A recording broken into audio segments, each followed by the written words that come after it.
सूबे के अवाम के साथ, इस खित्ते के अवाम के साथ, इस सरजमीन के अवाम के साथ तारीखी जुल्म हो रहा है।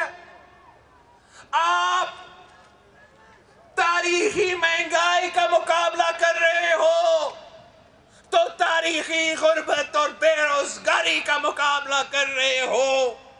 पहले तख्ते रायवन का राज बर्दाश्त किया तो आज वो सिलेक्टेड राज भुगत रहे हैं।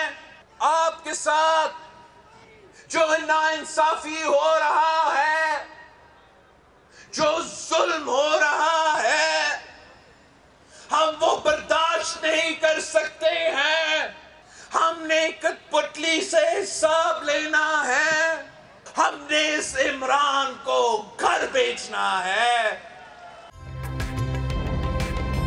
ताज़ा तरीन वीडियोस के लिए हमारा चैनल सब्सक्राइब करके बेल आइकॉन प्रेस करें ताकि आपको मिले हर अपडेट सबसे पहले।